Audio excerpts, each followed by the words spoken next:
Welcome to Made for Mondays, the source for digging a little deeper into the Believers Church Sunday messages and finding ways to apply them to our daily lives. Together, let's take a deeper look and find a way to bring Mondays. Hey everybody, welcome to the pod. My name is Heather, and who are you fellas? Howdy, Heather. It's me, Jamey. Hello. Hey guys, it's me, Joe. Hi. Hello. How's everybody doing this morning?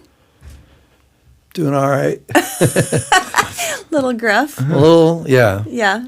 My voice has held steady since yesterday, but it's still 10 times better than it was last week. Yeah. Yes. I can actually hear you. I know. Yeah. Yeah, I woke up feeling good this morning. Okay. A little bit better than normal. Why is that? It's just a great Sunday. Really? Yeah. Yep, great Sunday all around. Baptisms. Baptisms. Yeah. Yeah. God was moving. Yeah. yesterday. God was moving. All the way up, all the Any way other through 4 ways, o'clock. Joey, He that was you want to moving. mention? Yep, listeners, check it out. For the first time since like week 3, I get to proudly wear my Dallas Sports gear. blue and gray. All right. Yeah, that was a You're fun- not sporting any. No, we your did win, team- but it was okay. like an embarrassing win. Oh, we've had a couple of those this year. Yeah. Yeah. still Yeah. 9-2. Yeah. I'm rolling along. I know. We're creeping along. I mean, some would say rolling, I guess, but we're eking it out. Well, It seems. It's better than the Giants are doing. Yeah. So, Yeah, but Big matchup on Thanksgiving. Oh, yeah, that's between gonna our be- two teams. oof. Big. Yeah. Riveting television. yes, I'll Yeah. be watching the parade probably. there you go. Yeah. You guys have anything exciting happen this weekend? Well, we helped Sarah prep her new place for Oh, yeah? her move-in. Yeah, so she's moving in, I think, next weekend. Okay. And so Bonnie and I went down there and took the Fritz and scrubbed the place and Okay. got everything. Is she doing Ready. any painting or anything like that? She's already or- had the Okay. place painted. She does want to paint her kitchen cabinets, but she's going to wait Okay. at this point until Wow. she moves in. Diving yeah, in. it's getting real. Yeah. Oh, So fun. very, very fun. Got to meet a couple of her neighbors, and yeah, it was a good day. Very nice. Good. Yeah. What'd you do, Joe? This weekend was great. I define a great weekend with doing a couple things, but then also just hanging out, not Yeah. doing much either. So it was a perfect balance. So we checked out New Realm on their grand opening. Yeah. That happened this weekend. Yeah, I was trying going to head over there, but I hate crowds. Yeah. And I Yeah, was you do.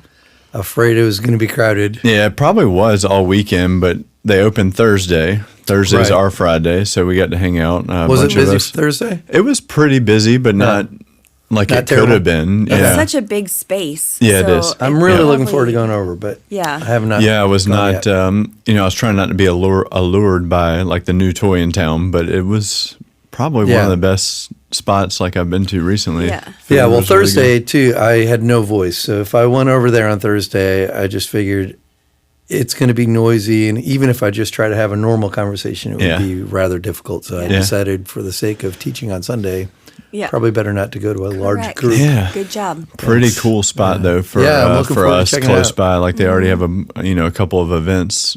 Yeah, I geared saw up. they're doing like How the Grinch Stole Christmas Yeah. Love movie that. viewing Yeah. over there. I think. Oh, we're, are they doing it over here? Yeah, I think Yeah. we're Because they're going. doing it at the one in Virginia Beach also. Oh, yeah. I Okay. think No, that- that's cool. Yeah, So do they do? Is it like food trucks, or they don't have a kitchen? they do have a kitchen. Oh, they do have a Yeah, kitchen. uh-huh. Oh, okay, nice. Yep.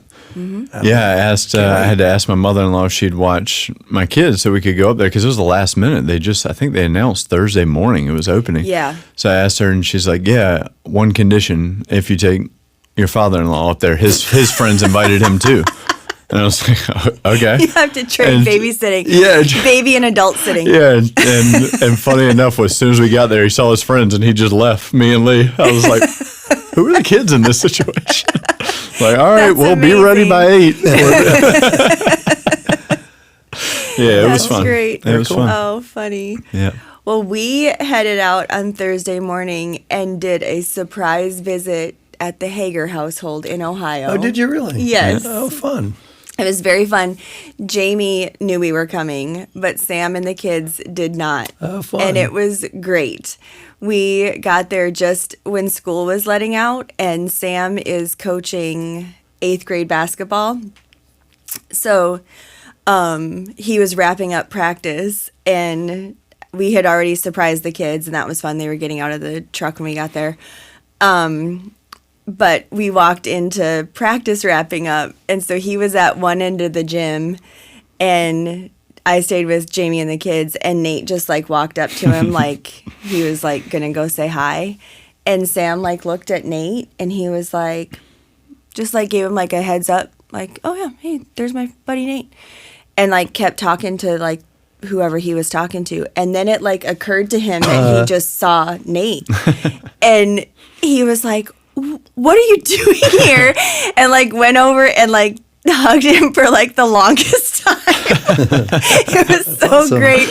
And then like he was like, okay, I gotta go do this thing, and he like finished up practice or whatever, and then he like came down to where we were all standing, but was like doing this dance like the whole way down the gym. So excited. It was just the best. Like, That's we fun. got him. So I was convinced that he kind of knew something was up, because we had been texting with Jamey so much, especially the last few days, like trying to coordinate time and everything. And, but his reaction, it was clear that he had zero idea this was happening. So it was like perfect. It was You really pulled great. it off. Yeah. So you went we up got it. Thursday? Yeah, we went up Thursday. And then they ended up taking off Friday. Okay. The kids went to school and stuff, so Yeah. we just hung out for the day. And then we went to Mason, had a basketball game Saturday morning, and then we left. Okay. So, Wow. yeah, it was like a very quick Yeah. trip. But we just kind of figured if we didn't do it right now, it wouldn't be until Right. well into the new year. Right. So, Yeah. yeah, we just wanted to see where they're hanging out and stuff. I know Joey's been up there already, but Yeah. it's just fun to see, their new stomping grounds. Yeah. And yeah, they're doing great. So it was good to see. Yeah. And you kept the surprise because you didn't tell me. Yeah, because I just asked her how it went yesterday. She grabbed me by the face. I didn't tell you because you would have ruined the surprise. I was like, all right, fair enough. Joe gets nervous keeping a surprise. I do. Yeah, I don't like it. So yeah, I knew Yes, he would fair feel enough. very stressed if he knew. So Yep. I was like, I'm just not telling Joe, because he'll be stressed out that he knows this Yep. thing. So yeah, Yep. yeah. So it was a good time. That's good. Yeah. Yeah, we're gonna get into Sunday, because Sunday was really fun. I always love talking about Baptism Sunday, but Yeah. before we do that, I want to talk about our Bible reading challenge. Yes. We are in John 12 Yes. this week. Just one chapter, because it's kind of a long chapter. It is. Anything stick out to y'all in this chapter? I'm working on it. Okay. Yeah, I'll Pulling it share. up. All real right, quick go while you're Joey. pulling it up. Yeah, to me, I just thought it was one little quick thing I noticed is yet again we see Judas here like talking about money. It just seems to be a common theme in his life. He was a thief, and then now here we see him only concerned with the amount of money that the perfume cost, that like he took it as a waste, and Yes. he's hiding behind the fact that, oh, that money should go to the poor, and then, probably some foreshadowing too to him taking 30 pieces of silver Yep. to sell Jesus out. Yeah. So I it's thought- interesting because that's John, this is John's take on that event. Mm-hmm. But in another gospel, it says all of the disciples griped about the cost of the perfume. So, Oh, that is Yeah. interesting. yeah. Yeah. So John kind of singles out Judas, like, oh, that guy. Yeah. But I think, John always too painting himself in the best light. yeah, the one that Jesus loved. Yeah. Hey, that's what John's happens when always your like, reputation yeah. is what it is. Yeah. Yeah. To me, I think the verses that kind of stood out was towards the end, starting in verse 37. Despite all the miraculous signs Jesus had done, most of the people still did not believe in him. And I mean, that's one thing. But then, like, what follows that is hard to wrap your head around, really. Yes. And it says, this is exactly what Isaiah the prophet had predicted. Lord, who has believed our message? To whom has the Lord revealed his powerful arm? But the people couldn't believe, for as Isaiah also said, the Lord has blinded their eyes and hardened their hearts, so that their eyes cannot see, and their hearts cannot understand, and they cannot turn to me and have me heal them. Isaiah was referring to Jesus when he said this because he saw the future and spoke of the Messiah's glory. Many people did believe in him, however, including some of the Jewish leaders, but they wouldn't admit it. for fear that the Pharisees would expel them from the synagogue. But yeah, just that section is just so interesting to me, like the contrast of belief and unbelief, the contrast of like all of these miraculous signs and still an unbelief, and then that whole thing of like God hardened their hearts, but then it also says that Isaiah looked forward and saw. So like, I don't know, that's that mysterious thing that it's hard to really articulate. Like, did they not believe because God wouldn't allow them to? Or was it, in fact, Isaiah is looking forward and sees their unbelief and they don't? I don't know. But it's a the difficult Bible passage. Project guys do a series. They talk about it a couple different times about when God hardens people's hearts. I would love to they hear talk that. about when, because it's mentioned, that he hardens Pharaoh's heart. Yeah, I mean, there's all kinds of And times that happens throughout Scripture, right? So, if you're interested in digging into that a little bit, I would highly recommend check going that to out. the Bible Project and doing a search for God hardening heart. Yeah. Hardening people's hearts, because it'll come up with a few different Right. videos that you can look at and do a little bit of a Interesting. study on that.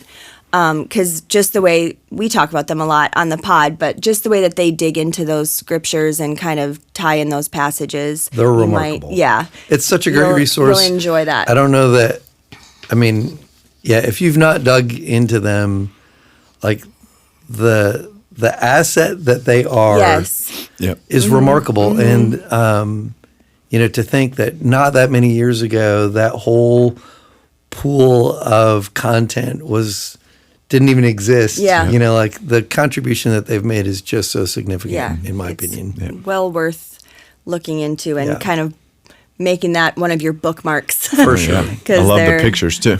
Yeah. Yes. The drawings they do throughout the chapter are yeah. so good. So great. All right. Well, let's dig into this week's message. And before we do that, this was our wrap up to this It was. series. So I love doing our wrap up messages, because I just like to take a look at what you've taken away from the series as a whole. Yeah. Yeah. Do you have any like biggest takeaway, best takeaway? Just what did you think of this whole Yeah. study of Colossians? I love this series. It was, from a teaching standpoint, it was a way easier series to teach than last year's Galatians series. Yeah. Which was such a tough series from a teaching perspective, because there was a fair amount of repetition in this letter, but less than last year. Yeah. Like last year was hard to have those messages stand apart. It felt very repetitive. Yeah.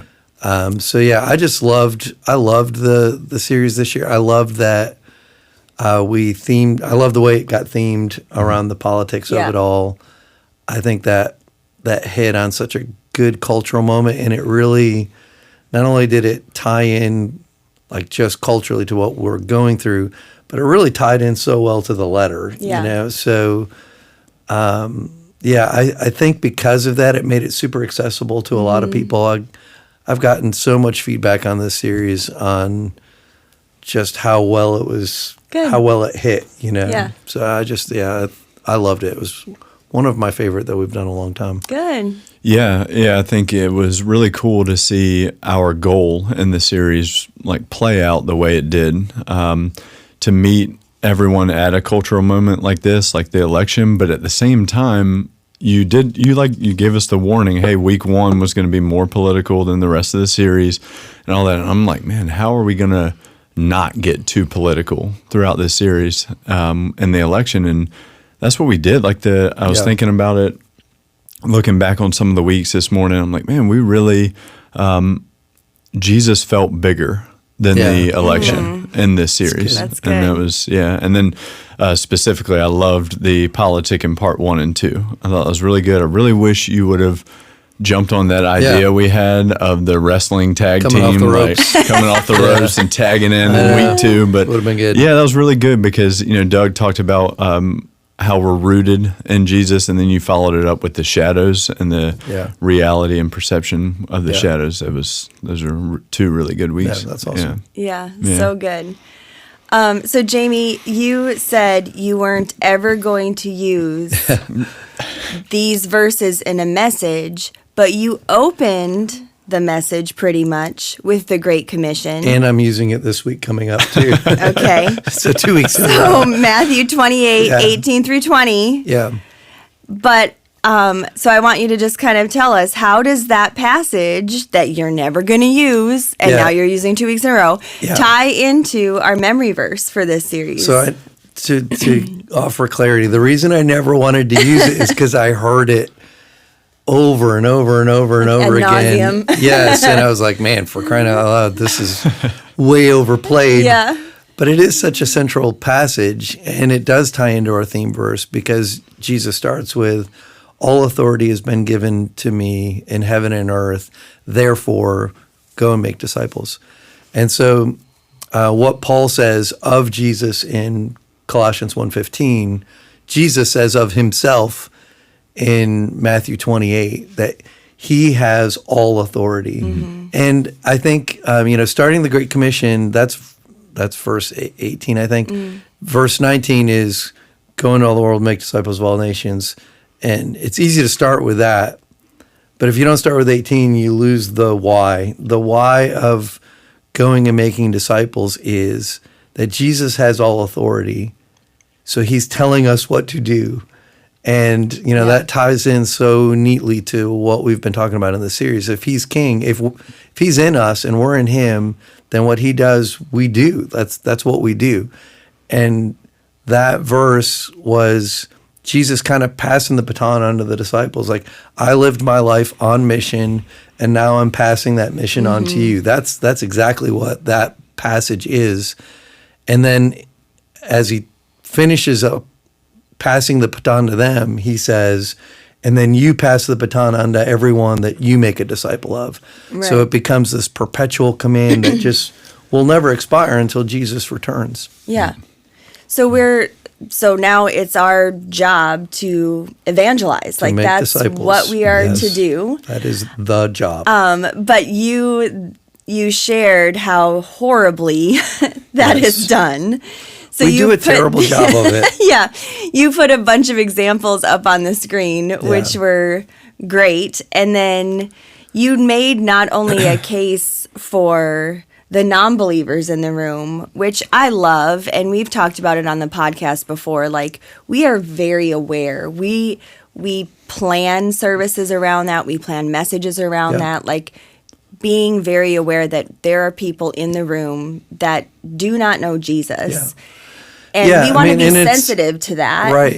And not just that, but like on the spectrum, there's people who are not yet followers of Jesus who are super skeptical, to people who are not yet followers of Jesus who are trying to lean in and learn, right? To the person who's brand new in their faith and have so many things that they're trying to figure out, to the person who's a seasoned follower of Jesus. And so, you think about the challenge of communicating to a room where that is the reality week after week. You have to be intentional to, and I think I had someone come up to me before second service this week, and he's been, it really did encourage me. He's been a part of Believers now for quite some time, but prior to coming to Believers, he was part of another church in our community for a very long time, served as a deacon there and all these kinds of things.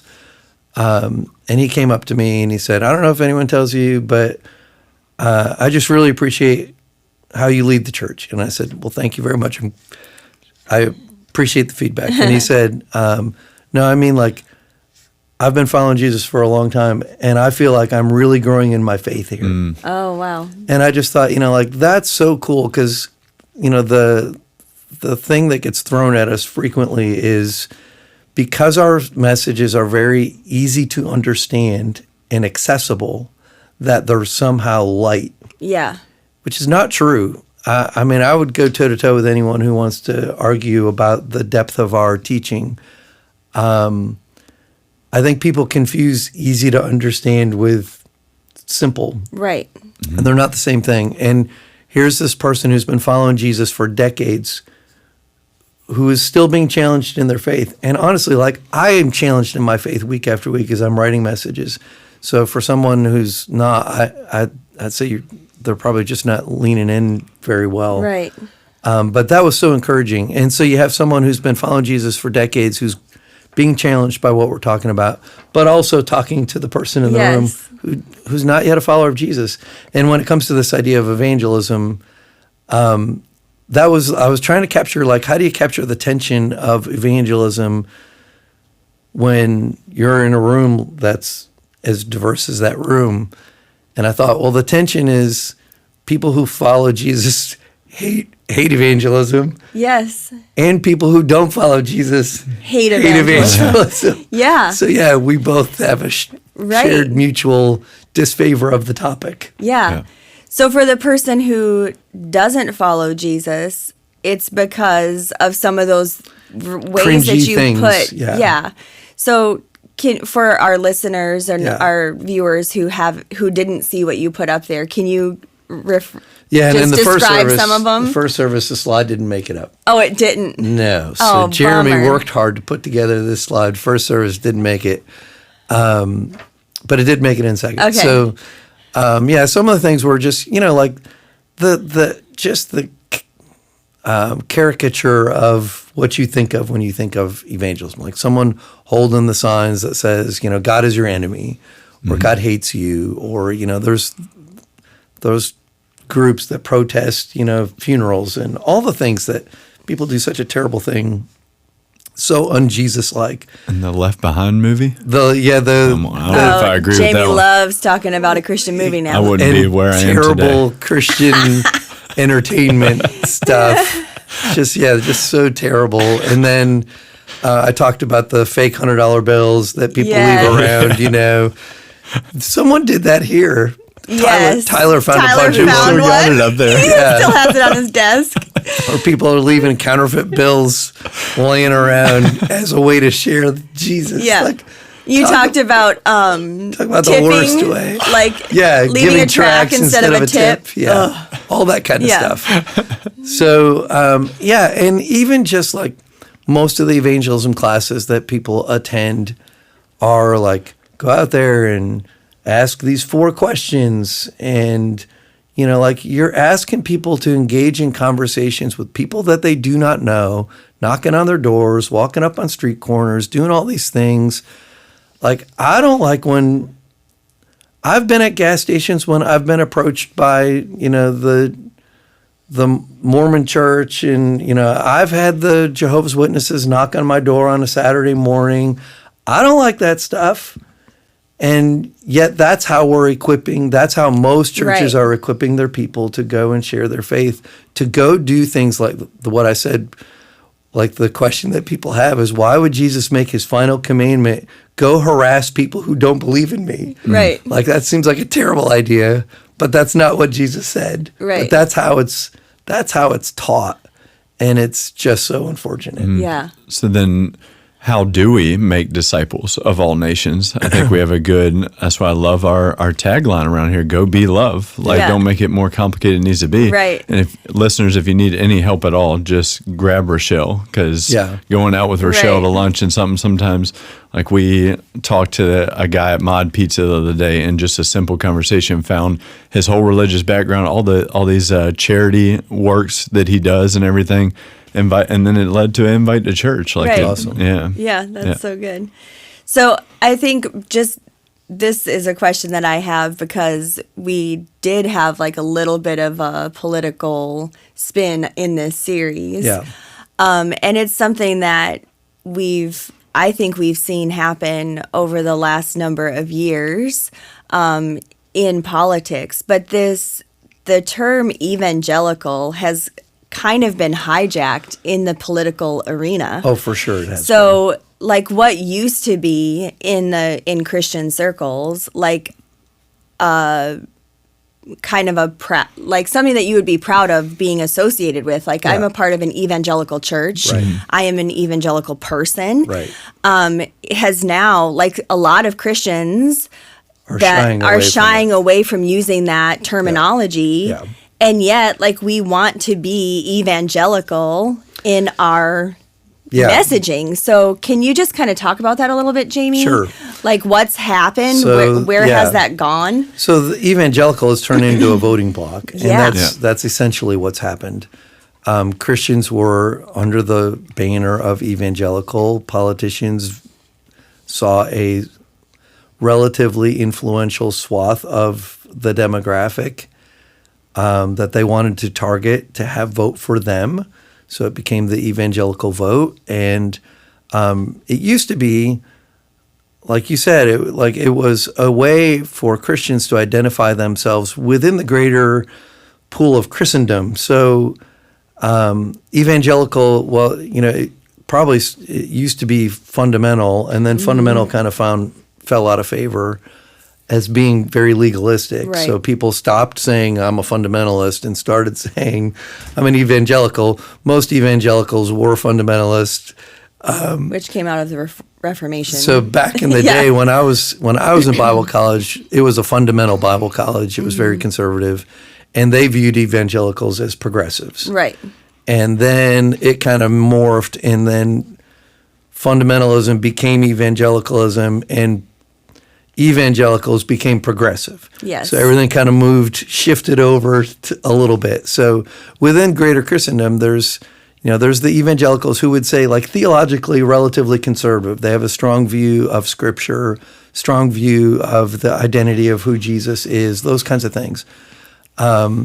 More progressive Christians, there's maybe a little bit more liberty, maybe a little more liberalism, less literal take on Scripture, those kinds of things. Yep. They would still fall under the greater banner of Christendom, probably, although some would argue even that.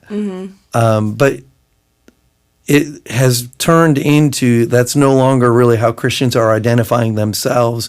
It's how politicians are identifying our communities and targeting us to solicit our votes Right. or mobilize us as, that's really even more what it is. It's about mobilizing a block of people to work as the battering arm for a political movement. And that is why, there's many evangelicals who are not voting the same way. And that's why many evangelicals are distancing themselves from that term, because it has become synonymous with a political position. But historically, that it was not that at all. It was a Right. theological position, not a political position. Yep. Yeah, feels manipulative. Yeah, That's a shame. for sure. Yeah. So thanks for Yeah. giving, I Yeah. guess, some clarity to that. Although Yeah. it feels like very not clear right now within Christendom. and Within it doesn't- Christendom, how do we identify ourselves? I don't know. Yeah.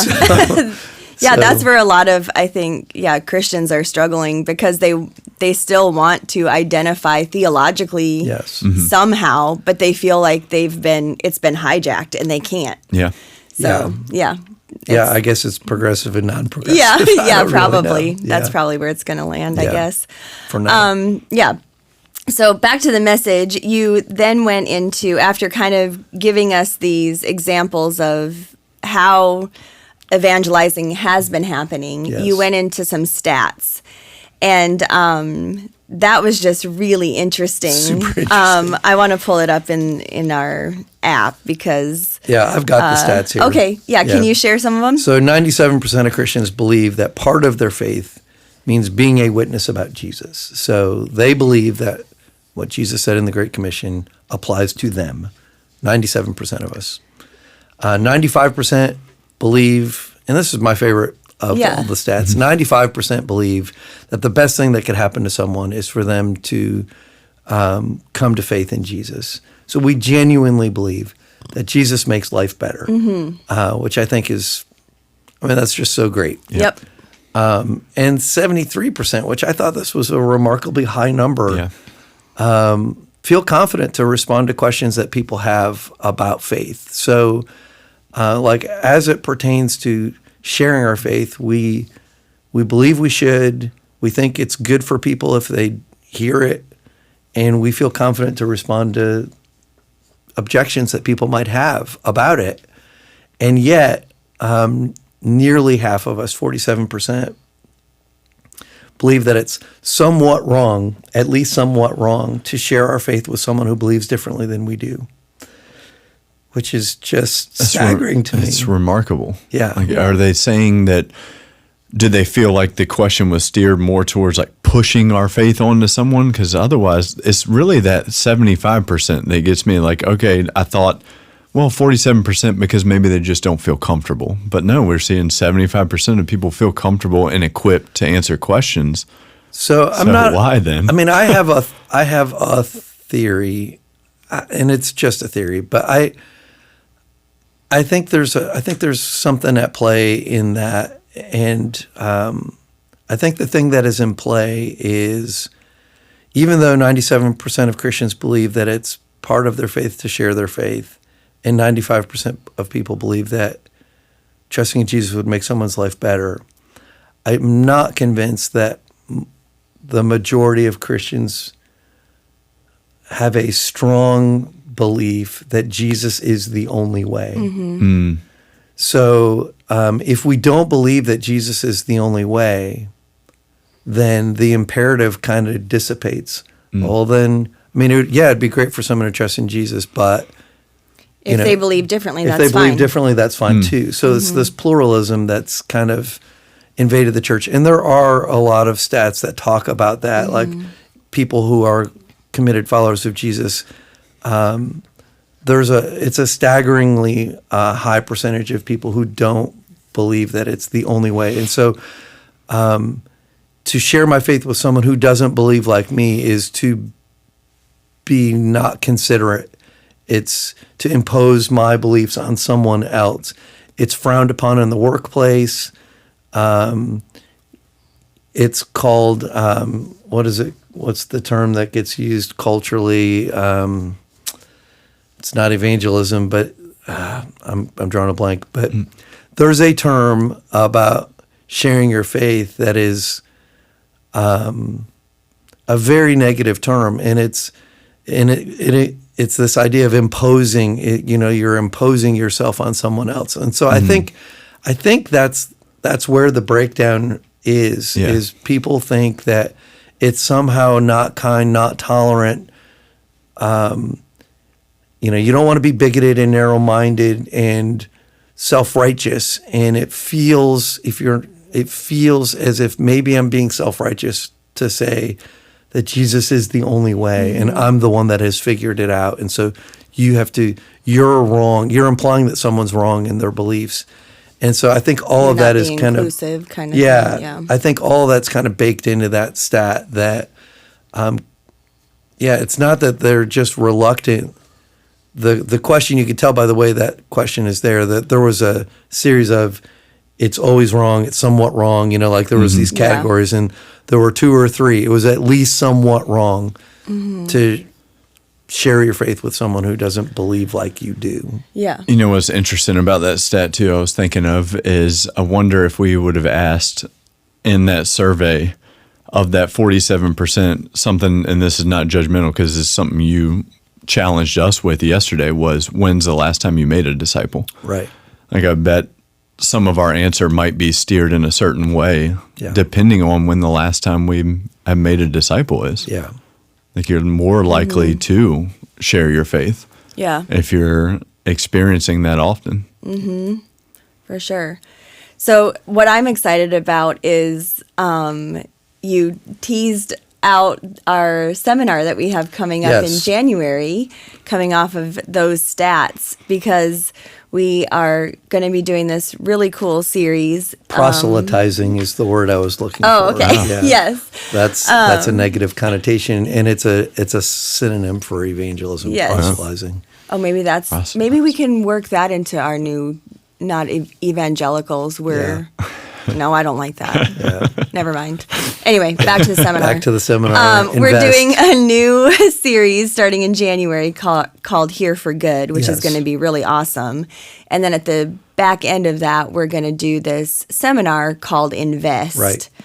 Can you tell us a little bit more about that seminar? Yeah, so it's a resource developed by North Point Ministries, and we're part of a church network that North Point is a part of, Irresistible Church Network. And one of the things that we get to do is share resources with one another. Churches use our resources. We use other churches' resources.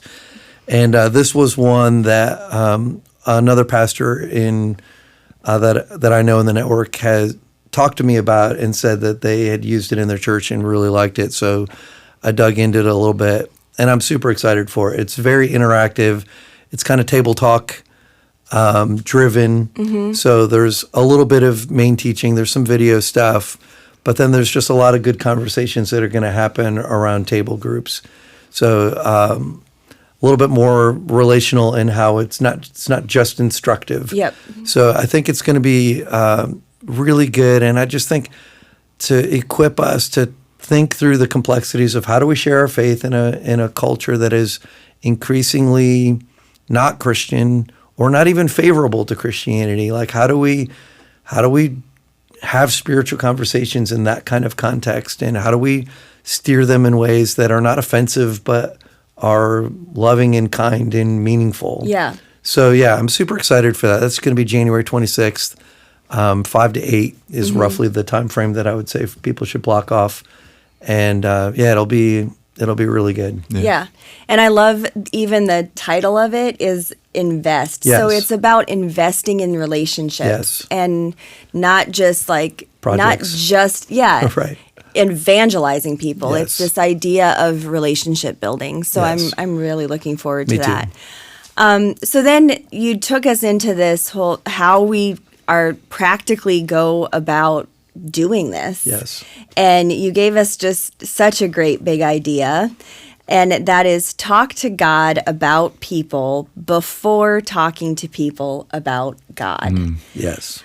I think if we did that more, Yeah. all the cringe stuff that we Yes. saw earlier in the message would disappear. Yeah. Because if you're talking to God about people, God would not instruct you to do those things. Right. Right. So, Right.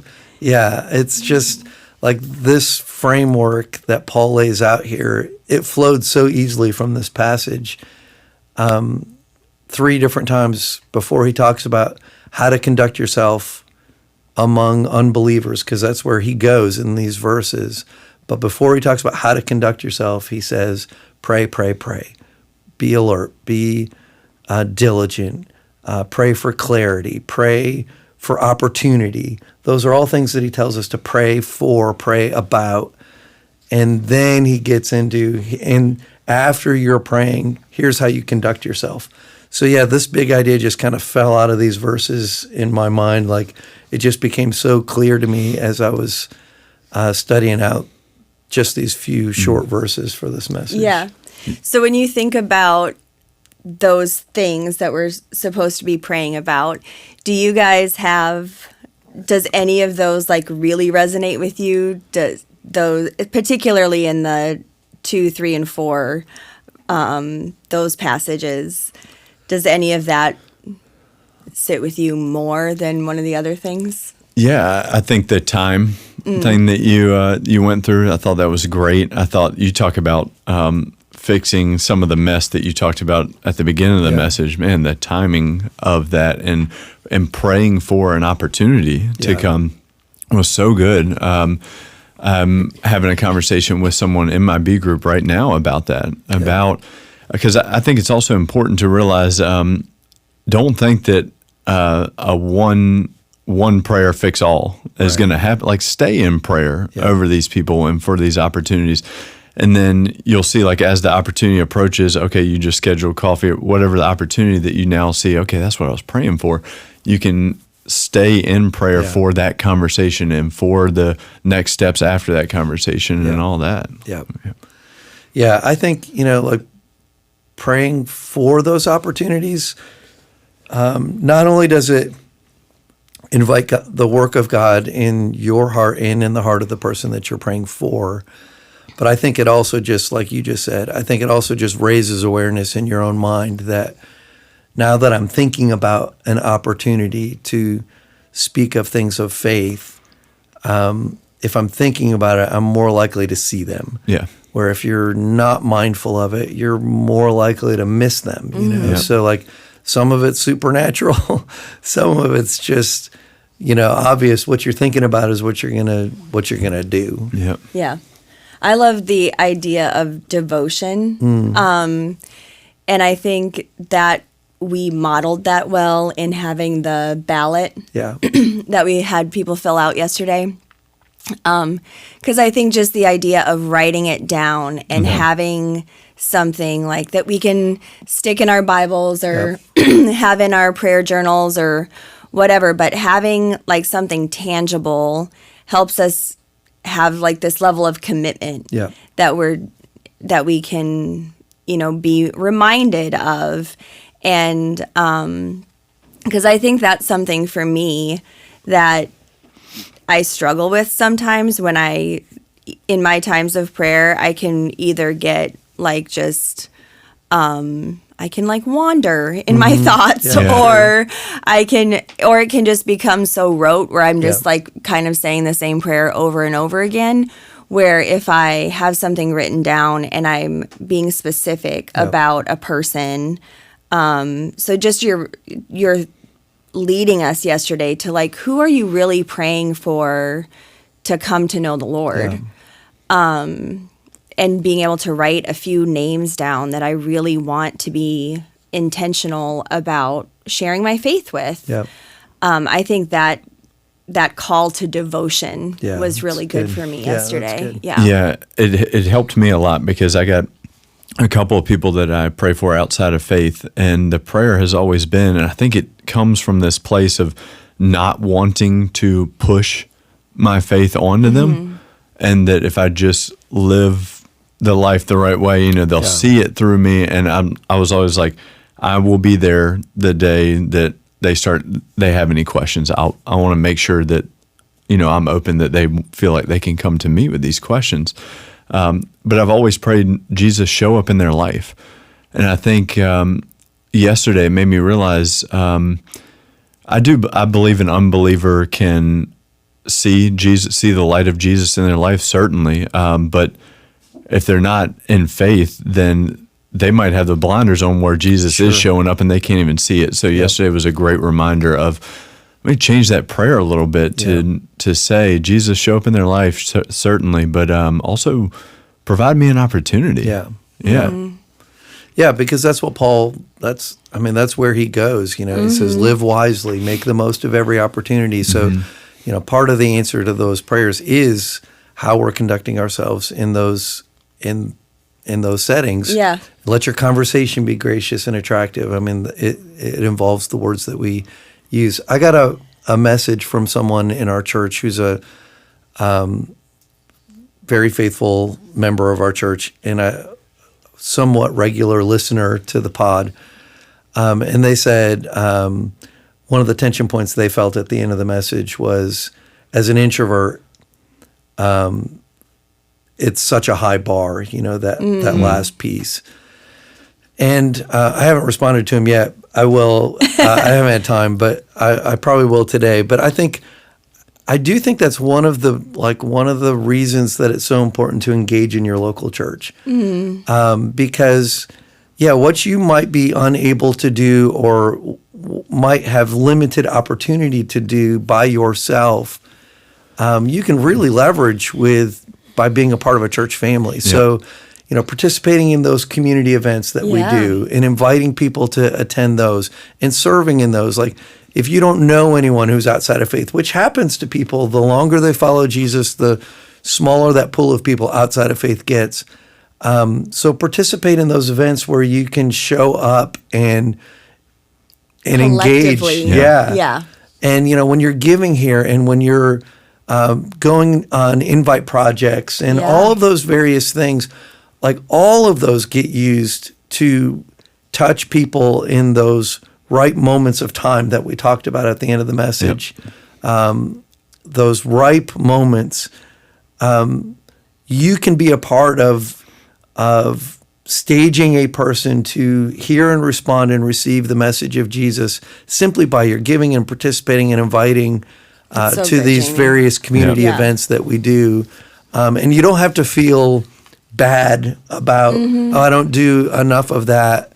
If you're engaging with your church family, like that's the like that's one of the blessings of a church family. You've got this giant community of people who kind of offer you the air cover that you need to engage in faith activities that by yourself would be very difficult for you to pull off. Yes. And collectively, we're able to do way more than any of us could do individually. Yeah. Can I give an example of that? I'm Sure. going to pick on my wife real quick. My wife has the best heart, but she is absolutely introverted. So I feel her. yeah, like, I mean, is perfectly fine working from home by herself with the dog sitting beside her all day, every day. I'm like, I can't imagine. But anyway, she joined a B group this semester, and she told me leading up to that, she said, hey, I invited this person, one of our friends. I invited this person, and they joined the group.